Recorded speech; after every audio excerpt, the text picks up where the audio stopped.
Thank you for stopping by Ballistic Barbecue. On this video, I'm going to be cooking up a Bloody Mary meatloaf on the Rec Tec Mini. Let's get going.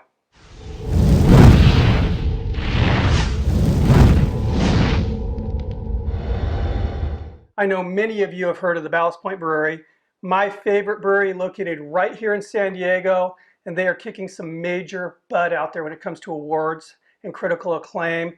Very, very cool. I know I've had a lot of comments at the end of some of my videos when I'm toasting with the Ballast Point Sculpin, which is my favorite IPA. How many of you guys know that they're also making distilled spirits? They have a line of gin, rum, whiskey, and vodkas. Cool thing is they're very small batches. They're all handcrafted, and Ballast Point, come on, it's got to be quality. Anyway, they've kind of extended a little challenge to me to see how creative I could get with some of their spirits. So they hooked me up with this. It's a vodka. It's their Fugu, and it's habanero vodka. And then this right here, this is their Bloody Mary mixer. So the first thing that popped into my melon was meatloaf. I'm going to make a Bloody Mary meatloaf, and I'm going to top it with a habanero vodka glazed bacon. I don't know, it just seemed like the right thing to do, but I'm ready to rock this out. First thing I'm going to do is make the breadcrumbs, and I need 2 cups of fresh breadcrumbs. So I'm just going to go ahead and throw this as French bread in my food processor here. And that should be plenty of bread. We'll see soon.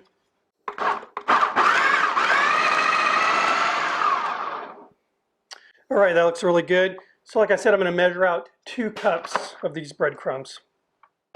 All right, the next thing I'm going to do is make a chop of onions, celery, and some herbs. And I'm going to use a food processor. Makes it easy, and that's what meatloaf is all about. Easy. So I have here 1 medium sweet onion that's been just coarsely chopped, as you can see. I have here some fresh parsley, and compacted in here, it's about 1/4 cup. So obviously that volume will change once it gets all blended up. 2 cloves of fresh garlic.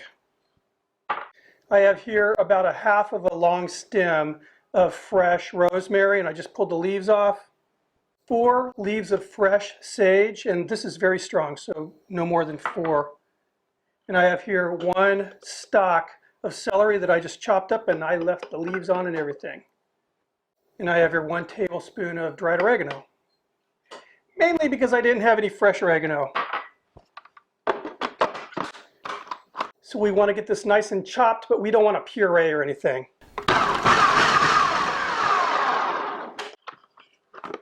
And that looks great.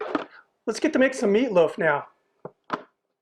All right, now to bring everything together, what I have here is about 1.5 pounds of ground chuck. This is 80/20. I'm going to add 1 pound of ground pork shoulder. I ground this myself. And we got to use our hands, guys. I have here about 11 ounces of ground linguiça sausage. This is a Portuguese sausage. It's smoked, so it's going to add a nice kind of internal smokiness. And it also has a nice kind of a spicy and also vinegary flavor. So it's going to be really, really nice addition to this. So get that tossed in there. Now we're going to add, these are those breadcrumbs and the onion and everything that I chopped up in my processor. I just threw it all in the same bowl. Throw that in here. I have here 1 6-ounce can of tomato paste. About 6 ounces of canned diced tomatoes.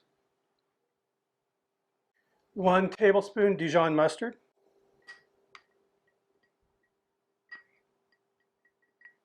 What would any Bloody Mary be without Worcestershire sauce? And I know someone's going to make a comment about how I pronounce that. Worcestershire sauce, 1 tablespoon. 2 eggs that I just hit with a whisk real lightly. This is 3/4 cups of that Bloody Mary mix. Just going to hit it with a little bit of kosher salt, just to taste, probably a couple teaspoons or so. Some fresh cracked black pepper. Rings off, we're going in. I just want to kind of lightly blend this. I don't want to turn it into like a really dense mass here, but I want to make sure everything gets well blended. All right, and this looks great. Smells really good, all those herbs and the onion and everything coming through. Let me wash my hands. We're going to move on to the next step. All right, as I said in the opening of this video, we are topping this meatloaf with a habanero vodka glazed bacon. And I went ahead and made that glaze. Here it is. What I did was I took 3/4 of a cup of that habanero vodka, and I took 1 tablespoon of palm sugar. Now you can use any kind of sugar you want, like cane sugar would be fine, but I like the creaminess of palm sugar. It's available in Asian markets, and I'll put a link down below if in case you're interested, but I love cooking with this stuff. So what I'm going to do is just brush on this glaze. Now, by reducing it from 3/4 of a cup down to 1/4 of a cup, I really intensified those flavors. That habanero is really popping now. And that sweetness kind of counters the heat. So it's a really nice combo. Just going to paint this on.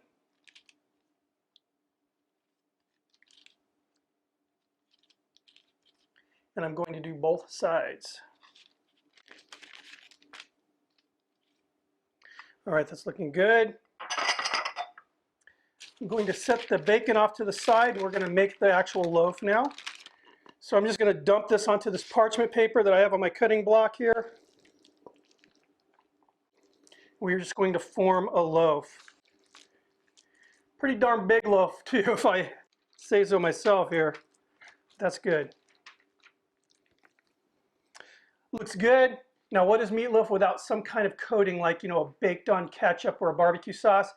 So what I have here is some of that Bloody Mary mix. Now I took 1.5 cups of Bloody Mary mix, 1 tablespoon of cane sugar, and I reduced this on the stove top to 3/4 of a cup. So it's a little thicker than a ketchup, but it's going to be killer. So let's get this coated onto this meatloaf here.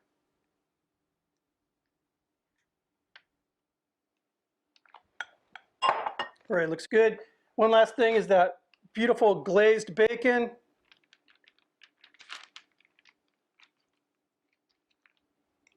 All right, the Rec Tec is all preheated out in the patio. I'll meet you outside. All right, so here's the Rec Tec Mini. Now this is pretty darn cool in it. It has basically the same power as the bigger Rec Tec. It's just a smaller package. It's got a smaller hopper. The hopper's 15 pounds, but it's got the same PID processor, and the wheels actually fold up so you can kind of drag it around like luggage. Very cool for like, tailgating. I'm gonna take it out to the desert and run it off a generator. Anyway, let's get the meatloaf on board here. All right, now I'm going to leave it on the parchment. I do have the mat down here, that non-stick mat, just in case the parchment is compromised and tears or anything.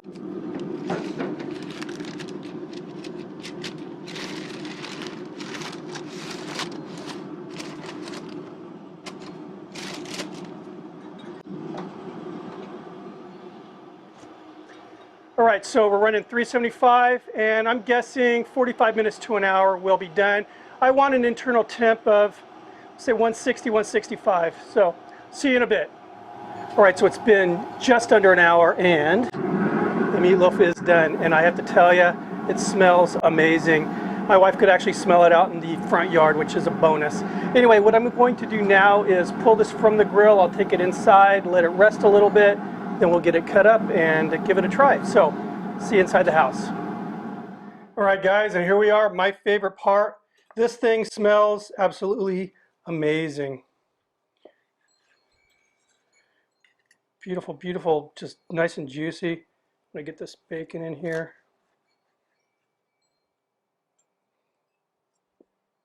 And I'm gonna kind of rock this old school on a piece of bread with some butter on it.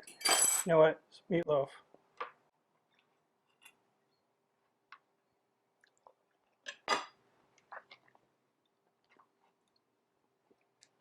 There, how's that? If it tastes as good as it looks, I'm going to be extremely excited. Let's give this a go here.